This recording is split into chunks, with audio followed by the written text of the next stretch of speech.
हम IFRS 15 revenue from contract with customers का standard देख रहे थे और IFRS 15 रेवेन्यू के स्टैंडर्ड में रेवेन्यू रिकॉग्निशन के हवाले से प्रिंसिपल बेस्ड 5 स्टेप मॉडल को डिटेल में कवर कर रहे थे। अपने पिछले लेक्चर्स में, अपनी पिछली वीडियोस में इन 5 स्टेप्स में से हमने 2 स्टेप कवर किए थे। That is step 1 identify the contract with the customer and step 2 identify the performance obligation in the contract.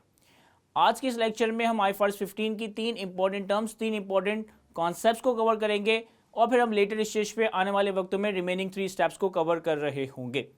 In 3 steps को आज के इस लेक्चर में डिस्कस करना या आज के इस लेक्चर में कवर करना ज़रूरी इसीलिए है क्योंकि आने वाले जो 3 स्टेप्स हम कवर करेंगे रेवेन्यू रिकॉग्निशन के हवाले से, इन रिमेनिंग स्टेप्स के अंदर ये जार्गन्स, ये टेक्निकल टर्म्स बार बार रिपीटेडली इस्तेमाल की जा रही होगी। तो IFRS 15 का ये स्टैंडर्ड हमें प्रेजेंटेशन के हवाले से, डिस्क्लोजर के हवाले से 3 इंपॉर्टेंट टर्म्स या 3 इंपॉर्टेंट कॉन्सेप्ट हमारे साथ डिस्कस करता है। One is called contract liability, second one is called contract receivable and the third one is called contract asset। अभी जो 3 इंपॉर्टेंट टर्मिनोलॉजीज या 3 टेक्निकल जार्गन्स या टेक्निकल टर्मिनोलॉजीज है, इनके हम IFRS 15 की डेफिनेशन को देखेंगे ही, लेकिन पहले हम इनको आसान अल्फाजों में, सिंपलर वे में कवर करते हैं। एक प्रैक्टिस क्वेश्चन, एक प्रैक्टिस एग्जाम्पल कवर करते हैं और फिर इसके बाद IFRS 15 के प्रोविजन को भी हम रीड कर रहे होंगे। तो 3 कॉन्सेप्ट्स हैं या 3 टर्मिनोलॉजीज है जो हमें आज के इस डिस्कशन में कवर करनी है। पहला है हमारे पास कॉन्ट्रैक्ट लायबिलिटी, दूसरा है हमारे पास कॉन्ट्रैक्ट रिसीवेबल और तीसरा है हमारे पास कॉन्ट्रैक्ट एसेट। सबसे पहले हम बात करते हैं कॉन्ट्रैक्ट लायबिलिटी की। कॉन्ट्रैक्ट लायबिलिटी का मतलब है कि consideration received in advance from the customer, consideration received in advance from the customer और the consideration is due from the customer, और the consideration is due from the customer for which goods and services to be provided in future, against which goods and services are to be provided in future to the customer. देखें, अगर एक company, अगर एक entity अपने customer से consideration advance में receive कर ले, अगर एक कंपनी, अगर एक एंटिटी अपने कस्टमर से कंसिडरेशन एडवांस में रिसीव कर ले, या फिर कंसिडरेशन ड्यू हो चुकी हो, या फिर कस्टमर से कंसिडरेशन मांगने का राइट ड्यू हो चुका है, कस्टमर से कंसिडरेशन डिमांड करने का राइट ड्यू हो चुका है, लेकिन कस्टमर को गुड्स एंड सर्विसेज फ्यूचर में प्रोवाइड करनी है, तो इस केस में हम अपने पास कॉन्ट्रैक्ट लायबिलिटी रिकॉग्नाइज कर रहे होंगे। मैं रिपीट करता हूं, अगर एक कॉन्ट्रैक्ट के तहत एक कंपनी अपने कस्टमर से कंसिडरेशन एडवांस में रिसीव कर ले, या फिर कस्टमर से कंसिडरेशन ड्यू हो जाए, कस्टमर से कंसिडरेशन मांगने का राइट ड्यू हो जाए, कस्टमर से कंसिडरेशन डिमांड करने का राइट ड्यू हो जाए, लेकिन आपने गुड्स एंड सर्विसेज कस्टमर को फ्यूचर में प्रोवाइड करनी है, तो इस केस में आप अपने पास कॉन्ट्रैक्ट लायबिलिटी रिकॉग्नाइज कर रहे होंगे। तो what is contract liability? Contract liability is consideration received in advance और consideration due from the customer against which goods and services are to be provided in future to the customer। अगर customer से consideration receive कर ली है या consideration due हो चुकी है लेकिन गुड्स एंड सर्विसेज फ्यूचर में प्रोवाइड करने, तो इस केस में हमारे पास कॉन्ट्रैक्ट लायबिलिटी रिकॉग्नाइज हो रहा होगा। इसके बाद second important term, second technical jargon है हमारे पास कॉन्ट्रैक्ट रिसीवेबल। कॉन्ट्रैक्ट रिसीवेबल की डेफिनेशन है कि contract receivable is the unconditional right to consideration from the customer. Contract receivable is the unconditional right to consideration from the customer irrespective of the fact whether goods and services are provided or not, whether goods and services are provided or not। अगर एक contract की terms के हिसाब से हमारी company का, हमारी entity का कस्टमर से राइट टू कंसिडरेशन अनकंडीशनल हो जाए, हमारे कस्टमर से राइट टू कंसिडरेशन अनकंडीशनल हो जाए, यानी कि हमारे पास कस्टमर से राइट टू कंसिडरेशन अनकंडीशनल हो चुकी है, इर्रिस्पेक्टिव ऑफ द फैक्ट कि आपने कस्टमर को गुड्स एंड सर्विसेज प्रोवाइड कर दिए हैं, इर्रिस्पेक्टिव ऑफ द फैक्ट कि आपने कस्टमर को गुड्स एंड सर्विसेज प्रोवाइड नहीं किए। सर, जिस वक्त हमारे कॉन्ट्रैक्ट में कस्टमर से unconditional right to consideration arise होगा, इस वक्त हम अपने पास एक कॉन्ट्रैक्ट रिसीवेबल रिकॉग्नाइज कर रहे होंगे। तो कॉन्ट्रैक्ट लायबिलिटी और कॉन्ट्रैक्ट रिसीवेबल में फर्क क्या है? सर, कॉन्ट्रैक्ट लायबिलिटी का मतलब है कि कंसिडरेशन आपने एडवांस में रिसीव कर ली या कंसिडरेशन आपकी ड्यू हो चुकी है, लेकिन गुड्स एंड सर्विसेज आपने कस्टमर को फ्यूचर में देना है, ये कॉन्ट्रैक्ट लायबिलिटी को जन्म देगा। कॉन्ट्रैक्ट रिसीवेबल का मतलब है कि कस्टमर से राइट टू कंसिडरेशन अनकंडीशनल हो चुका है, वेदर कि हमने गुड्स एंड सर्विसेज प्रोवाइड किए, वेदर कि हमने गुड्स एंड सर्विसेज प्रोवाइड नहीं किए, हम अपने पास कॉन्ट्रैक्ट रिसीवेबल रिकॉग्नाइज कर रहे होंगे। और तीसरा टेक्निकल जार्गन है हमारे पास कॉन्ट्रैक्ट एसेट। कॉन्ट्रैक्ट एसेट की डेफिनेशन है कि contract asset is the conditional right to consideration, contract asset is the conditional right to consideration from the customer for which goods and services are already provided to the customer, against which goods and services are already provided to the customer. अगर आपने अपने customer को goods and services provide कर दिए, अगर आपने अपने contract की परफॉर्मेंस ऑब्लिगेशन को सेटिस्फाई कर दिया है, लेकिन इस परफॉर्मेंस ऑब्लिगेशन के अगेंस्ट, लेकिन इस गुड्स एंड सर्विसेज के अगेंस्ट कस्टमर से जो कंसिडरेशन मांगने का राइट है, कस्टमर से जो हमारा राइट टू कंसिडरेशन है, ये कंडीशनल है। कंडीशनल का मतलब है कि ये डिपेंडेंट है, ये कंटिंजेंट है किसी फ्यूचर इवेंट के ऊपर, किसी फ्यूचर हैपनिंग के ऊपर, किसी फ्यूचर परफॉर्मेंस के ऊपर। तो इस तरह के कंडीशनल राइट टू कंसिडरेशन को हम कॉन्ट्रैक्ट एसेट कह रहे होंगे। अब देखें, कॉन्ट्रैक्ट रिसीवेबल और कॉन्ट्रैक्ट एसेट के दरमियान डिफरेंस समझिएगा। Contract receivable is the unconditional right to consideration from the customer, whereas contract asset is the conditional right to consideration from the customer. लेकिन कॉन्ट्रैक्ट रिसीवेबल के केस में हमने customer को goods and services provide कर दिए हो या ना किए हो, इससे कोई फर्क नहीं पड़ता। लेकिन कॉन्ट्रैक्ट एसेट उसी वक्त अराइज होगा जब हमने अपने कस्टमर को गुड्स एंड सर्विसेज प्रोवाइड कर दिए होंगे, जब हमने अपने कॉन्ट्रैक्ट की परफॉर्मेंस ऑब्लिगेशन सेटिस्फाई कर दी होगी। तो contract receivable is the unconditional right, contract asset is the conditional right. अब ये कंडीशन कोई भी कंडीशन हो सकती है। फॉर एग्जाम्पल इनवॉइस का इशू होना, फॉर एग्जाम्पल किसी थर्ड पार्टी इंजीनियर या वर्क सर्वेयर का वर्क को सर्टिफाई करना, फॉर एग्जाम्पल हमारी एंटिटी को कोई फ्यूचर परफॉर्मेंस हो सकती है। लेकिन passage of time is not the consideration, passage of time is not the consideration. For example कि अगर मैं किसी को गुड्स या सर्विसेज देता हूं 1 महीने के, 2 महीने के, 3 महीने के क्रेडिट टर्म्स पे, 1 महीने के, 2 महीने के, 10 दिन के, 20 दिन पे उधारी पे, तो जो पैसेज ऑफ टाइम है इज नॉट द कंडीशन। अगर मैं किसी को क्रेडिट पे गुड्स सेल कर रहा हूं तो ये कोई कंडीशन नहीं है, ये कोई कॉन्ट्रैक्ट एसेट को जन्म नहीं देगा। कंडीशनल राइट का मतलब है कि कोई कंडीशन हो other than passage of time. It can be issuing या raising of invoice, it can be certification by a third party engineer, by a third party work surveyor, it can be any other performance by our entity. लेकिन अगर आपका right to receive conditional है तो इस case में हमारे पास contract asset recognise हो रहा होगा। अब मुझे अंदाजा है कि इन तीनों जार्गन्स की डेफिनेशन को डिस्कस करके इतना अच्छे से समझ नहीं आएगा, लेकिन जब हम इसकी एक एग्जांपल देखेंगे तो ये तीनों टेक्निकल जार्गन्स हमें बहुत अच्छे से समझ आ रहे होंगे। तो इससे पढ़ने की एक एग्जांपल कवर करते हैं। देखिए हमारे पास एक सिंपल सी एग्जांपल है। फॉर एग्जांपल कि मेरे कॉलेज में, मेरे स्कूल में फाइनेंशियल रिपोर्टिंग का एक कोर्स ऑफर किया जाता है। इस फाइनेंशियल रिपोर्टिंग के कोर्स की फी रखी जाती है 18,000 रुपये और इस कोर्स का ड्यूरेशन है 6 महीने। यानी कि जो भी स्टूडेंट, जो भी प्रोस्पेक्टिव स्टूडेंट इस कोर्स में इनरोल करवाएगा तो उसे 18,000 रुपये की फी पे करनी होगी और 6 महीने तक उसे फाइनेंशियल रिपोर्टिंग की क्लासेस ऑफर की जा रही होगी। अब हमारे कॉलेज की, हमारे इंस्टीट्यूट की पॉलिसी यह है कि जिस वक्त स्टूडेंट फाइनेंशियल रिपोर्टिंग के कोर्स में इनरोलमेंट करवाएगा, डे 1 पे उसने पूरे 18,000 रुपये एडवांस में पे करने हैं। ज़्यादातर कॉलेजेस और यूनिवर्सिटीज़ में इसी तरह से पॉलिसी होती है कि जब आप किसी कोर्स में, किसी करिकुलम में अपने आप को इनरोल करवाते हो तो अपने इनरोलमेंट के वक्त ही 100% फी एक तरह से एडवांस में पे करनी होती है। तो मेरे कॉलेज में एक कोर्स ऑफर किया जाता है फाइनेंशियल रिपोर्टिंग के पर्सपेक्टिव से। 18,000 की इसकी फीस रखी गई है, 6 महीने का इसका कोर्स ड्यूरेशन है और इंस्टीट्यूट की पॉलिसी ये है कि अगर कोई स्टूडेंट इस कोर्स में इनरोलमेंट करवाता है तो डे 1 पे उसे 18,000 रुपये की फुल फी एडवांस में पे करना होगी। अच्छा, अगर मैं बात करता हूं ना एजुकेशनल सर्विसेज की या टीचिंग सर्विसेज की, तो एजुकेशनल सर्विसेज या टीचिंग सर्विसेज प्रैक्टिकली ऐसे सर्विसेज है जो कि over the period of time provide की जा रही होती है।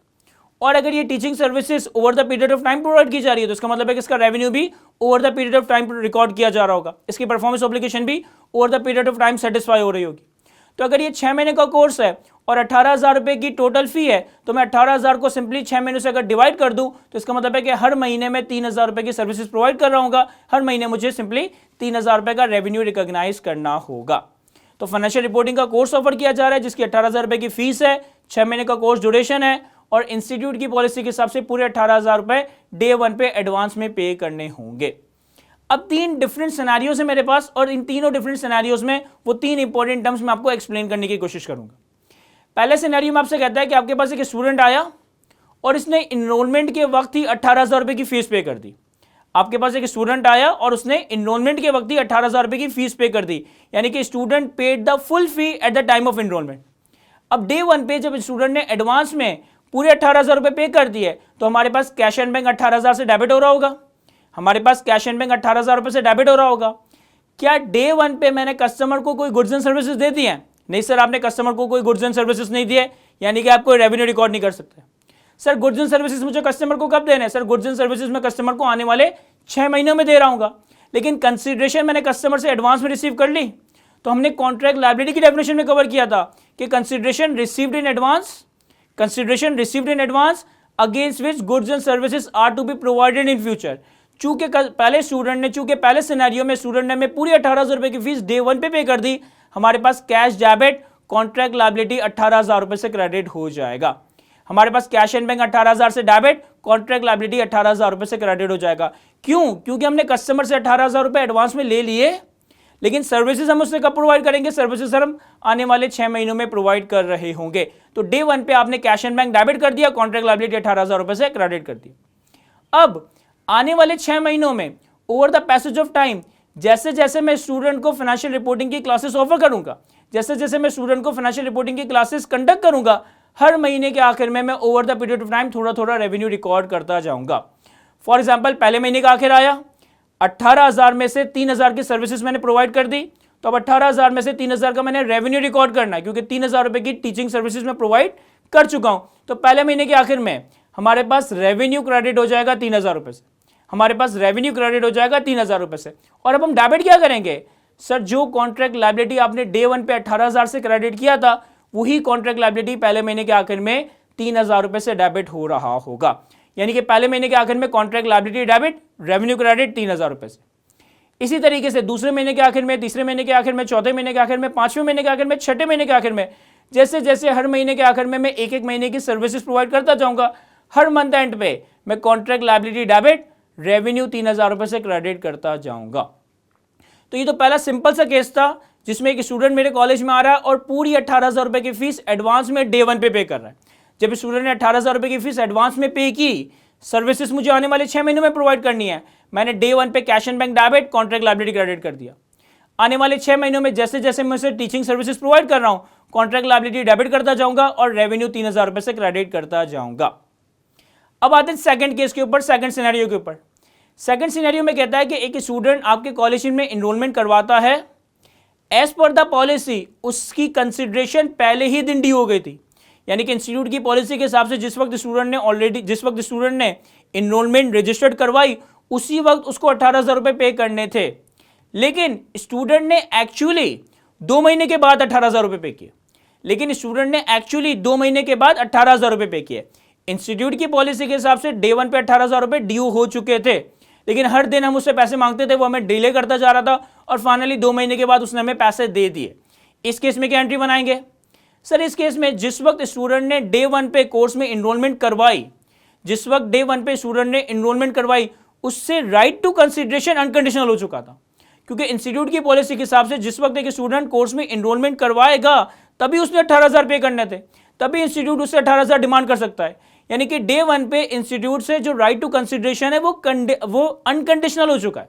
यानी कि डे 1 पे स्टूडेंट से जो राइट टू कंसिडरेशन है वो डे 1 पे ही अनकंडीशनल हो चुका है। तो अब आपके पास डे 1 पे ही कॉन्ट्रैक्ट रिसीवेबल 18,000 से डेबिट हो जाएगा। आपके पास डे 1 पे ही कॉन्ट्रैक्ट रिसीवेबल 18,000 से डेबिट हो जाएगा। अब कॉन्ट्रैक्ट रिसीवेबल तो डेबिट हो गया क्योंकि हमारे पास कैश नहीं आया, लेकिन हमारा राइट टू कंसिडरेशन तो अनकंडीशनल है। सवाल ये क्रिएट होता है कि क्रेडिट क्या करेंगे? सर दोबारा से चलते हैं कॉन्ट्रैक्ट लायबिलिटी की डेफिनेशन पे। कॉन्ट्रैक्ट लायबिलिटी की डेफिनेशन क्या थी? कंसिडरेशन रिसीव्ड इन एडवांस और consideration is due from the customer for which goods and services are to be provided in future. या तो आपने कस्टमर से कंसिडरेशन एडवांस में रिसीव कर ली हो, या फिर कंसिडरेशन कस्टमर से ड्यू हो चुकी हो, लेकिन गुड्स एंड सर्विसेज फ्यूचर में देने तो कॉन्ट्रैक्ट लायबिलिटी अराइज होगा। इस केस में जब स्टूडेंट ने इनरोलमेंट करवाई, हमारा राइट टू कंसिडरेशन डे 1 पे अराइज हो गया था। हमारा राइट टू कंसिडरेशन डे 1 पे अनकंडीशनल था। हमने कॉन्ट्रैक्ट रिसीवेबल 18,000 रुपए से डेबिट कर दिया और दूसरी तरफ हम कॉन्ट्रैक्ट लायबिलिटी 18,000 रुपए से क्रेडिट कर रहे होंगे। हमारा पैसे मांगने का राइट है, हमारा पैसे मांगने का राइट अनकंडीशनल है, कॉन्ट्रैक्ट रिसीवेबल डेबिट। हमारी कंसिडरेशन ड्यू हो चुकी है, गुड्स एंड सर्विसेज फ्यूचर में देना है, कॉन्ट्रैक्ट लायबिलिटी क्रेडिट हो जाएगा। यानी कि डे 1 पे कॉन्ट्रैक्ट रिसीवेबल 18,000 से डेबिट, कॉन्ट्रैक्ट लायबिलिटी 18,000 रुपए से क्रेडिट हो जाएगा। अब पहले महीने का एंड आया, मैंने 1 महीने की सर्विसेज दे दी। दूसरे महीने का एंड आया, मैंने 2 महीने की सर्विसेज दे दी। इसी तरह से तीसरे, चौथे, पांचवें, छठे महीने के आखिर में, हर महीने के आखिर में मैं उसे एक महीने की टीचिंग सर्विसेज प्रोवाइड कर रहा हूं। यानी कि हर महीने के आखिर में एक महीने की परफॉर्मेंस ऑब्लिगेशन सेटिस्फाई होती जा रही है।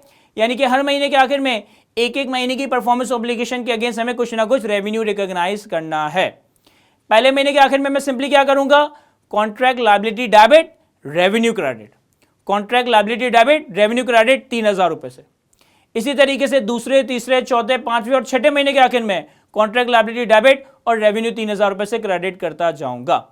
डे 1 पे स्टूडेंट हमें पे नहीं किया, हमने contract receivable debit, contract liability credit कर दिया 18,000 रुपए से। क्यों? क्योंकि हमारा राइट टू कंसिडरेशन अनकंडीशनल था, contract receivable debit. Right to consideration due था, गुड्स एंड सर्विसेज फ्यूचर में देनी थी, कॉन्ट्रैक्ट लायबिलिटी क्रेडिट। पहले महीने के आखिर में, दूसरे महीने के आखिर में, तीसरे महीने के आखिर में एंड सो ऑन, हर महीने के आखिर में एक एक महीने की सर्विसेज देता जा रहा हूं, कॉन्ट्रैक्ट लायबिलिटी डेबिट करता जाऊंगा, रेवेन्यू 3,000 रुपए से क्रेडिट करता जाऊंगा। 2 महीने बाद जब स्टूडेंट ने मुझे एक्चुअली 18,000 रुपए पे किए, तो 2 महीने बाद आपके पास 18,000 से कैश डेबिट, और डे 1 पे जो आपने कॉन्ट्रैक्ट रिसीवेबल रिकॉर्ड किया था, ये 18,000 रुपए से सिंपली क्रेडिट हो जाएगा। डे 1 पे जो हमने कॉन्ट्रैक्ट रिसीवेबल 18,000 रुपए से डेबिट किया था, ये एक्चुअली रियलाइज कब हो रहा है, ये एक्चुअली मटेरियलाइज कब हो रहा है? सर 2 महीने बाद जब स्टूडेंट एक्चुअली पे कर रहा है। तो 2 महीने बाद जब स्टूडेंट हमें पे करेगा तो हम 18,000 रुपए से कैश डेबिट और कॉन्ट्रैक्ट रिसीवेबल को क्रेडिट कर देंगे। अब पहले वाले सिनेरियो में हमने सिर्फ कॉन्ट्रैक्ट लायबिलिटी का कॉन्सेप्ट देखा था, दूसरे वाले सिनेरियो में हमने कॉन्ट्रैक्ट रिसीवेबल और कॉन्ट्रैक्ट लायबिलिटी ये दोनों कॉन्सेप्ट एक साथ कवर किए। अब तीसरा सिनेरियो एक स्पेशल केस है। तीसरे सिनेरियो में मेरे पास एक स्टूडेंट आता है, मुझे कहता है कि सर क्या गारंटी है कि अगर मैं आपसे फाइनेंशियल रिपोर्टिंग पढ़ता हूं तो मेरा पेपर कंफर्म क्लियर हो जाएगा। मैं कहता हूं मेरे पास रिजल्ट उठाकर देख लो, या जो पुराने स्टूडेंट्स हैं उनसे फीडबैक ले लो कि अगर तुम मुझसे फाइनेंशियल रिपोर्टिंग पढ़ोगे तो मैं गारंटी करता हूं कि तुम्हारा ये एग्जाम क्लियर हो जाएगा। लेकिन स्टूडेंट कहता है सर अगेन ये तो आपकी वर्बल गारंटी है ना, हो सकता है मेरा पेपर क्लियर ना हो सकता है मैं पेपर को पास ना कर सकूं, कोई कॉन्क्रीट गारंटी देना मुझे। तो मैं स्टूडेंट को कहता हूं चलो आपको अगर इतना ही मुझ पर भरोसा नहीं आ रहा, एक काम करो, आप फाइनेंशियल रिपोर्टिंग की मुझसे क्लासेस लो, आप फाइनेंशियल रिपोर्टिंग की मुझसे क्लासेस लो। इंस्टीट्यूट का कोई एडमिन का बंदा आपसे फीस डिमांड नहीं करेगा। जब आपका कोर्स कंप्लीट हो जाए, जब आपका एग्जाम कंडक्ट हो जाए और जब आपका रिजल्ट आ जाए और आप पास हो जाओ, तब आप हमें पे करना। मैंने स्टूडेंट को सेटिस्फाई करने के लिए क्या करा, मैंने कहा ठीक है अगर आपको भरोसा नहीं है कोई बात नहीं, आप हमें कोई फी पे ना करो, आप सुकून से 6 महीने तक क्लासेस लो, कोई एडमिन का बंदा आपको परेशान नहीं करेगा, आप स्पेशल केस हो। 6 महीने के बाद जब आपका एग्जाम हो जाएगा और आप पेपर में क्लियर हो जाओगे, उस दिन हम आपसे पैसे डिमांड कर रहे होंगे। अब इस तीसरे केस में, इस स्पेशल सिनेरियो में, डे 1 पे जब स्टूडेंट ने इनरोलमेंट करवाई, क्या मैं अपने पास कोई कंसिडरेशन रिसीव रिकॉर्ड कर सकता हूं? नहीं सर, स्टूडेंट ने हमें कुछ पे नहीं किया, स्टूडेंट तो पेपर पास होने के बाद पे करेगा। क्या मैं स्टूडेंट से कोई कंसिडरेशन डिमांड कर सकता हूं? नहीं सर, ये स्पेशल केस था, मैंने स्टूडेंट को कहा था कि 6 महीने तक तुमसे कोई फीस नहीं मांगेगा, बल्कि उस वक्त तक तुमसे कोई फीस नहीं मांगेगा जब तक तुम्हारा पेपर क्लियर ना हो जाए। तो इस सिनेरियो में हमें डे 1 पे कोई जनरल एंट्री रिकॉर्ड नहीं करनी है।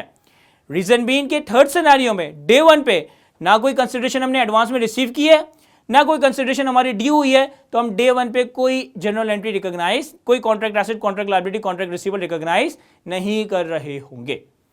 लेकिन तीसरे सिनेरियो में 1 महीने बाद, 2 महीने बाद, 3 महीने बाद और इसी तरह से 6 महीने बाद, हर महीने के एंड में मैं इसे एक महीने की क्लासेस ऑफर करता जा रहा हूं, एक महीने की टीचिंग सर्विसेज प्रोवाइड करता जा रहा हूं। तो हर महीने के बाद मुझे एक महीने की सर्विसेज के अगेंस्ट, एक महीने की परफॉर्मेंस ऑब्लिगेशन के अगेंस्ट रेवेन्यू रिकॉग्नाइज करना है। तो मैं मंथ 1 से लेकर मंथ 6 के एंड तक 3,000 रुपए से रेवेन्यू क्रेडिट करता जाऊंगा, 3,000 रुपए से रेवेन्यू क्रेडिट करता जाऊंगा। अब सवाल ये होता है कि डेबिट क्या करेंगे? क्या हम कस्टमर से कोई कंसिडरेशन एडवांस में रिकवर कर चुके हैं? नहीं। क्या हम कस्टमर से कोई कंसिडरेशन एडवांस में ड्यू कर चुके हैं? नहीं। क्या हमारा कस्टमर से कंसिडरेशन मांगने का राइट ड्यू हो चुका है? क्या हमारा कस्टमर से कंसिडरेशन मांगने का राइट अनकंडीशनल हो चुका है? नहीं सर, आपने ही स्टूडेंट को गारंटी कर दिया था कि जब पेपर पास हो जाए तब फी पे करना। तो यहां पे पहले महीने से लेकर 6ठे महीने तक हमारे पास 3,000 रुपए से रेवेन्यू तो क्रेडिट हो रहा होगा, लेकिन अब की बार जो हमारे पास डेबिट होगा वो कॉन्ट्रैक्ट रिसीवेबल या कॉन्ट्रैक्ट लायबिलिटी नहीं, वो हमारे पास कॉन्ट्रैक्ट एसेट डेबिट हो रहा होगा। रीजन बीइंग कि यहां पे जो आपका राइट टू कंसिडरेशन है ये कंडीशनल है, ये डिपेंडेंट है upon the student passing the subject. Student उस वक्त तक पैसे पे करने के लिए इंटाइटल्ड नहीं है या रिस्पॉन्सिबल नहीं है जब तक उसका सब्जेक्ट क्लियर ना हो जाए। यानी कि मेरा राइट टू कंसिडरेशन अनकंडीशनल, मेरा राइट टू कंसिडरेशन कंडीशनल है। तो यहां पे हर महीने के आखिर में रेवेन्यू 3,000 रुपए से क्रेडिट और कॉन्ट्रैक्ट एसेट 3,000 रुपए से डेबिट हो रहा होगा। मंथ 1 से लेकर मंथ 6 तक हर महीने के आखिर में मैं ये जनरल रिकॉर्ड करूंगा। फिर कोर्स कंप्लीट हो जाने के बाद स्टूडेंट एग्जाम में अपेयर होता है, स्टूडेंट एग्जाम में पास हो जाता है। अब जिस वक्त स्टूडेंट एग्जाम में पास हो गया, मेरे एडमिन के बंदे, मेरे रिकवरी के बंदे उसके पीछे पैसे मांगने के लिए लग सकते हैं, उसके पीछे पैसे रिकवर करने के लिए लग सकते हैं। जिस दिन स्टूडेंट इस एग्जाम को क्लियर कर लेगा उस दिन मेरा right to consideration from the customer conditional से अनकंडीशनल हो जाएगा, क्योंकि मैंने स्टूडेंट से क्या वादा लिया था कि जिस वक्त तुम पास हो जाओगे उस वक्त पे कर देना। तो जैसे ही वो एग्जाम में क्लियर हुआ, अब जो मेरा राइट टू कंसिडरेशन है वो कंडीशनल से अनकंडीशनल हो गया है। तो यानी कि स्टूडेंट के एग्जाम क्लियर होने पे हम अपना कॉन्ट्रैक्ट रिसीवेबल डेबिट और कॉन्ट्रैक्ट एसेट क्रेडिट कर देंगे। शुरू के 6 महीने में सिर्फ सर्विसेज प्रोवाइड कर रहा हूं, पैसे एडवांस में रिकवर नहीं किए, पैसे एडवांस में मांग भी नहीं सकता, contract asset debit revenue credit, contract asset debit revenue credit करता गया। जब स्टूडेंट ने एग्जाम क्लियर कर लिया, अब हमारा राइट टू कंसिडरेशन अनकंडीशनल हो चुका है, contract receivable debit contract asset 18,000 रुपए से क्रेडिट कर देंगे। और फिर जब भी स्टूडेंट फाइनली पे कर देगा, चाहे अगले दिन पे कर दे, 1 महीने बाद पे कर दे, 6 दिन बाद पे कर दे, कैश डेबिट और कॉन्ट्रैक्ट रिसीवेबल क्रेडिट हो जाएगा। कैश डेबिट और कॉन्ट्रैक्ट रिसीवेबल क्रेडिट हो जाएगा। देखिए तीसरे सिनेरियो में जो कंडीशन थी वो पैसेज ऑफ टाइम नहीं थी, तीसरे सिनेरियो में जो कंडीशन थी वो पैसेज ऑफ टाइम नहीं थी, बल्कि तीसरे सिनेरियो में जो कंडीशन थी वो स्टूडेंट का एग्जाम क्लियर करना था। इसलिए मैंने अपने पास जैसे जैसे रेवेन्यू रिकॉर्ड किया, मैंने अपने पास कॉन्ट्रैक्ट एसेट रिकॉर्ड किया। कॉन्ट्रैक्ट एसेट था क्या? Conditional right to consideration for which goods and services have been provided. पहले महीने के आखिर में 1 महीने की सर्विस दे दी, लेकिन हमारा राइट टू कंसिडरेशन कंडीशनल है क्लियरेंस ऑफ एग्जाम के ऊपर, हमने contract asset debit revenue credit किया। इसी तरीके से पहले महीने से लेकर 6ठे महीने तक यही काम किया, contract asset debit revenue credit. जब स्टूडेंट ने एग्जाम क्लियर कर लिया, हमारा कंडीशनल राइट से अनकंडीशनल राइट बन गया, contract receivable debit contract asset 18,000 रुपए से क्रेडिट। और जब स्टूडेंट ने फाइनली हमें पे कर दिया तो हमारे पास कैश डेबिट और कॉन्ट्रैक्ट रिसीवेबल क्रेडिट हो जाएगा। अब इस इलस्ट्रेशन को अगर आप अच्छे से ध्यान से देखेंगे, ध्यान से समझेंगे, तो आपको कॉन्ट्रैक्ट एसेट, कॉन्ट्रैक्ट लायबिलिटी और कॉन्ट्रैक्ट रिसीवेबल ये तीनों कॉन्सेप्ट यहाँ पे अच्छे से समझ आ रहे होंगे। अब चलते कुछ हम IFRS 15 की इन टेक्निकल जॉर्गन्स की डेफिनेशंस को कवर करते हैं। तो सबसे पहली डेफिनेशन आ रही है हमारे पास कॉन्ट्रैक्ट लायबिलिटी की। कॉन्ट्रैक्ट लायबिलिटी की डेफिनेशन में कहता है an entity's obligation to transfer good और services to a customer for which the entity has received consideration और the amount is due from the customer.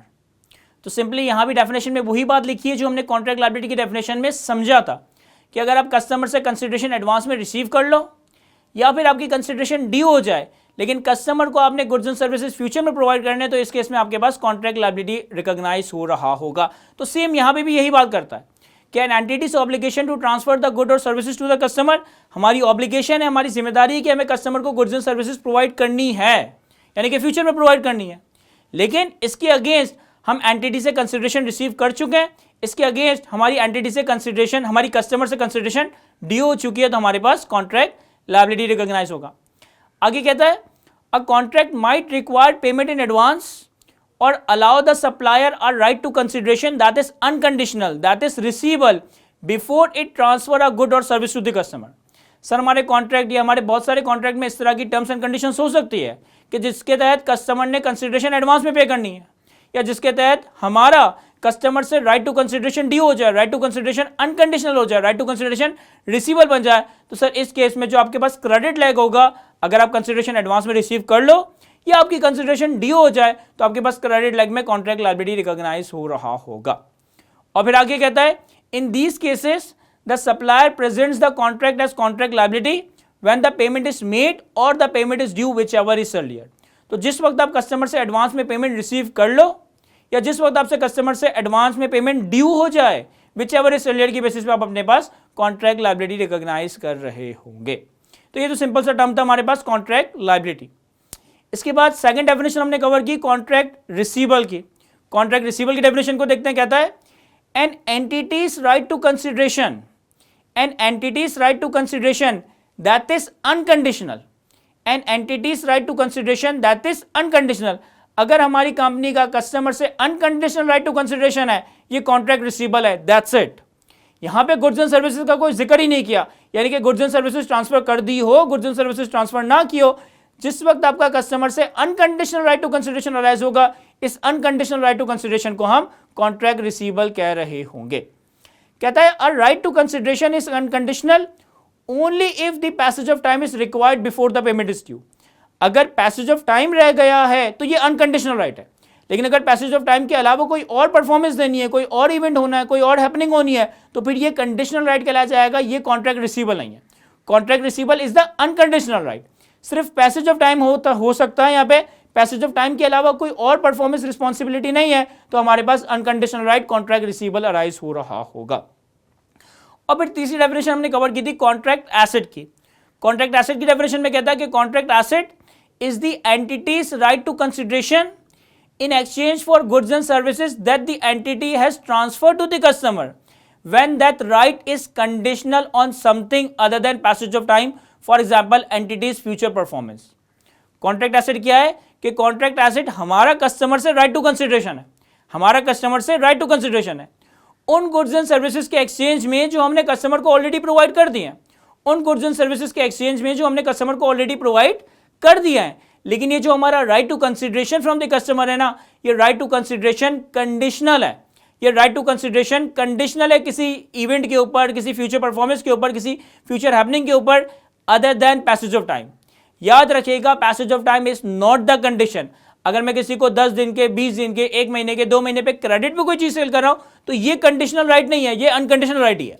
लेकिन पैसेज ऑफ टाइम के अलावा कोई भी कंडीशन हो, फॉर एग्जांपल कि इनवॉइस इशू होने पे पेमेंट रिसीव होगी, फॉर एग्जांपल कि थर्ड पार्टी इंजीनियर या third party work surveyor work को सर्टिफाई करेगा तो पेमेंट होनी है, फॉर एग्जांपल कि कोई और फ्यूचर परफॉर्मेंस पे पेमेंट होनी है, अगर इस तरह की कोई कंडीशनल है तो ये कंडीशनल राइट है। अगर सिर्फ पैसेज ऑफ टाइम है तो passage of time is not the conditional right, it is the unconditional right. तो व्हाट इज कॉन्ट्रैक्ट एसेट? कि आपने कस्टमर को गुड्स एंड सर्विसेज प्रोवाइड कर दी, गुड्स एंड सर्विसेज के अगेंस्ट आपका राइट टू कंसिडरेशन है, लेकिन वो राइट टू कंसिडरेशन आपका कंडीशनल है, तो आपके पास कॉन्ट्रैक्ट एसेट रिकॉग्नाइज हो रहा होगा। अब देखें ये जो 3 टर्म्स हमने कवर की ना, contract liability, contract receivable and contract asset, अगर इन तीनों टर्म्स की जिंदगी का नेक्स्ट फेज देखें कि ये तीनों टर्म्स अगर आपके फाइनेंशियल स्टेटमेंट्स में रिकॉग्नाइज्ड हैं तो आगे जाकर ये किस तरह से अनरिकॉग्नाइज होंगे, आगे जाकर ये किस तरह से डी रिकॉग्नाइज होंगे, यानी कि इनकी लाइफ का नेक्स्ट फेज क्या होगा, तो वो भी समझते हैं। देखिए अगर हम कस्टमर से कंसिडरेशन एडवांस में रिसीव कर ले या हमारी कस्टमर से कंसिडरेशन ड्यू हो जाए, जिसके नतीजे में गुड्स एंड सर्विसेज फ्यूचर में प्रोवाइड कर रहे हैं, तो हम अपने पास कॉन्ट्रैक्ट लायबिलिटी रिकॉर्ड करते हैं। और जैसे जैसे हम कस्टमर को फ्यूचर में गुड्स एंड सर्विसेज प्रोवाइड करेंगे, जैसे जैसे हम अपने कॉन्ट्रैक्ट की परफॉर्मेंस ऑब्लिगेशन सेटिस्फाई करेंगे, हम contract liability debit revenue credit करते जाएंगे, हम कॉन्ट्रैक्ट लायबिलिटी डेबिट और रेवेन्यू क्रेडिट कर रहे होंगे। यानी कॉन्ट्रैक्ट लायबिलिटी के लाइफ का नेक्स्ट फेज रेवेन्यू है, यानी कॉन्ट्रैक्ट लायबिलिटी की लाइफ का नेक्स्ट फेज रेवेन्यू है। इसी तरीके से अगर मैं बात करूं कॉन्ट्रैक्ट रिसीवेबल की, अगर आपके पास unconditional right to consideration arise हो गया, आपने कॉन्ट्रैक्ट रिसीवेबल रिकॉर्ड कर लिया।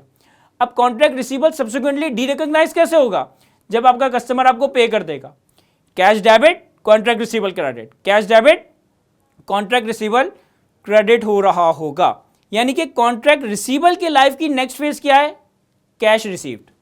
यानी कॉन्ट्रैक्ट रिसीवेबल की लाइफ का नेक्स्ट फेज क्या है? Recovery from the customer. इसी तरीके से contract asset, sir contract asset हमारा कस्टमर से कंडीशनल राइट टू कंसिडरेशन था, जिस वक्त ये कंडीशनल राइट से अनकंडीशनल राइट बनेगा तो आपका कॉन्ट्रैक्ट एसेट कॉन्ट्रैक्ट रिसीवेबल में कन्वर्ट हो जाएगा, आपका कॉन्ट्रैक्ट एसेट कॉन्ट्रैक्ट रिसीवेबल में कन्वर्ट हो जाएगा। लाइक हमने जो सिनेरियो 3 देखा था, जब स्टूडेंट का एग्जाम क्लियर हो गया तो हमारा contract asset conditional right unconditional right बन गया था, तो हमने contract asset credit contract receivable debit कर दिया था, हमने contract asset credit contract receivable debit कर दिया था। यानी कॉन्ट्रैक्ट एसेट की लाइफ का नेक्स्ट फेज कॉन्ट्रैक्ट रिसीवेबल होगा। तो कॉन्ट्रैक्ट लायबिलिटी आगे जाकर रेवेन्यू की फॉर्म में खत्म होगी, कॉन्ट्रैक्ट रिसीवेबल आगे जाकर रिकवरी फ्रॉम कस्टमर की फॉर्म में खत्म होगा, और कॉन्ट्रैक्ट एसेट आगे जाके कॉन्ट्रैक्ट रिसीवेबल बन जाएगा। प्रैक्टिकली जब हम अपने कस्टमर के लिए काम कर दें लेकिन इनवॉइस इशू ना करें तो हम कॉन्ट्रैक्ट एसेट रिकॉग्नाइज करते हैं, क्योंकि इनवॉइस इशू होने पे पैसे मांग सकते हैं। प्रैक्टिकली जिस वक्त हम काम करते हैं और इनवॉइस इशू ना करें, हम अपने पास कॉन्ट्रैक्ट एसेट रिकॉर्ड करते हैं, और जिस वक्त हम कस्टमर को इनवॉइस इशू कर देते हैं उस वक्त हमारे पास ये कॉन्ट्रैक्ट एसेट कॉन्ट्रैक्ट रिसीवेबल में कन्वर्ट हो जाता है। यही बात यहां लिखी है कि in practice where revenue has been invoiced और receivable is recognised, but where revenue has been earned यानी कि गुड्स एंड सर्विसेज प्रोवाइड कर दी, परफॉर्मेंस ऑब्लिगेशन सेटिस्फाई कर दी, बट नॉट इनवॉइस, लेकिन इनवॉइस इशू नहीं की, a contract asset is recognised. अब ये जो 3 इंपॉर्टेंट टर्म्स, ये 3 इंपॉर्टेंट जार्गन्स हमने आज के इस डिस्कशन में कवर किए, contract liability, contract receivable and contract asset, ये 3 इंपॉर्टेंट कॉन्सेप्ट्स का नाम है। जरूरी नहीं है कि आपके फाइनेंशियल स्टेटमेंट्स में यही टर्म आपको नजर आ रही हो एसेट और लायबिलिटीज में। हम फाइनेंशियल स्टेटमेंट्स में कोई भी ऐसा नोमेनक्लेचर इस्तेमाल कर सकते हैं जो कि इन कॉन्सेप्ट्स को रिप्रेजेंट करे, और हमारे users of the financial statements, हमारी फाइनेंशियल स्टेटमेंट्स के स्टेक होल्डर को हम प्रॉपर इंफॉर्मेशन कम्युनिकेट कर रहे हो। तो ये 3 कॉन्सेप्ट्स का नाम है। हो सकता है कि फाइनेंशियल स्टेटमेंट्स में यही टर्म आपको नजर आ रही हो सकता है फाइनेंशियल स्टेटमेंट्स में आपको एडवांस फ्रॉम कस्टमर नजर आ रहा हो। अब कॉन्ट्रैक्ट लायबिलिटी हो सकता है बहुत सारे यूजर्स को समझना है कि कॉन्ट्रैक्ट लायबिलिटी क्या है, तो आपने अपने फाइनेंशियल स्टेटमेंट्स में एडवांस फ्रॉम कस्टमर लिख दिया या unearned income unearned revenue record कर दिया, तो एडवांस फ्रॉम कस्टमर या अनअर्न इनकम या unearned revenue is as good as कि आप कॉन्ट्रैक्ट लायबिलिटी की बात कर रहे हो। तो ये 3 कॉन्सेप्ट्स के नाम है। अकाउंट्स में, फाइनेंशियल स्टेटमेंट्स में हम वो नोमेनक्लेचर इस्तेमाल करेंगे जो कि हमारे यूजर्स को इन्फॉर्मेशन प्रॉपर्ली कम्युनिकेट कर रहा होगा। कॉन्ट्रैक्ट रिसीवेबल की जगह हो सकता है ट्रेड रिसीवेबल आ रहा हो सकता है डेटर आ रहा हो, लेकिन रिजल्ट वो कॉन्ट्रैक्ट रिसीवेबल को ही रिप्रेजेंट कर रहा होगा। तो ये हमारे पास IFRS 15 में प्रेजेंटेशन एंड डिस्क्लोजर से परटेनिंग कुछ इंपॉर्टेंट कॉन्सेप्ट्स थे। आई होप ये सारी बातें मैं आपको अच्छे से एक्सप्लेन कर सका हूं। आज की इस गुफ्तगू को यहीं तक रखते हैं। Thank you.